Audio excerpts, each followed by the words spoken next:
Cumin Hasan अंदर आया और बोला, हेलो, हाय। सहर ने मुख्तसर जवाब दिया, क्या हो रहा है? नथिंग। सहर बोली।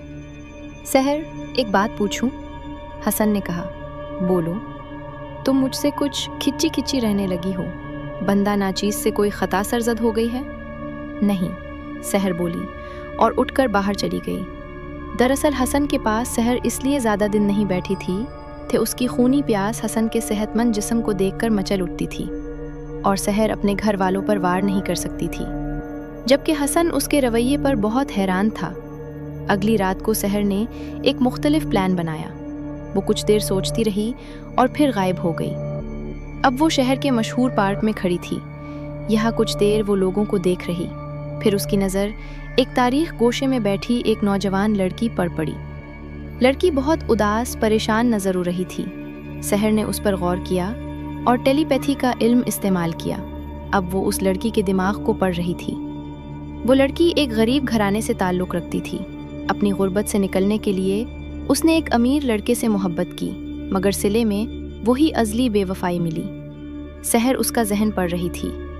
सहर ने उस लड़की को देखकर सोचा, चंदा क्यों परेशान होती हो? अभी तुम्हें ज़िंदगी से मुक्ति दिलाती हूँ। फिर वो उस लड़की की तरफ बढ़ी और मुस्कुराकर उसे देखने लगी और बड़े दोस्ताना अंदाज में उससे हमदर्दी की बातें करने लगी। साथ साथ वो आंखों से उस लड़की को अपना मती बना रही थी। कुछ देर बाद वो लड़की मुकम्मल तौर पर सहर के ट्रांस में थी। सहर उसे वहाँ से उठकर अपने पीछे अन्ने को कहा। कुछ देर बाद वो एक वीरान जगह पर मौजूद थी। यहाँ पहुँचते ही सहर एक दरिंदे की सी आवाज़ निकालती हुई लड़की पर पड़ पड़ी। सबसे पहले तो सहर ने उसकी गर्दन में दांत घसीड़े और उसका खून पिया। फिर वो उठ खड़ी हुई और वहाँ से गायब हो गई।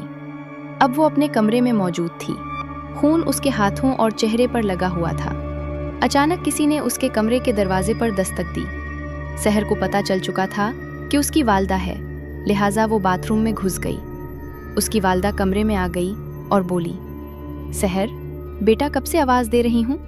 बाहर आऊँ, तुम्हारे पापा बुला रहे हैं। मजबूरन उसे बोलना पड़ा, आ रही हूँ। उसकी वालदा जैसे चूक पड़ी, क्योंकि सहर की आवाज़ से अजीब वहशत और भारीपन का मुजाहिरा हो रहा था। वो फौरन बोली, तुम बाहर तो आओ, मुझे कुछ कहना है सहर। जल्दी से हाथ मुंह धोकर बाहर निकली, मगर चंद लम्हे पहले वाली दरिंदगी के कुछ असरात उसके चेहरे पर बाकी थे। वो बाहर आखिर यूं ही खड़ी रही। वालदा ने सहर का जायज़ा लिया तो वो चूक पड़ी, क्योंकि सहर की कमीज़ पर और बौज़ों पर हल्के हल्के खून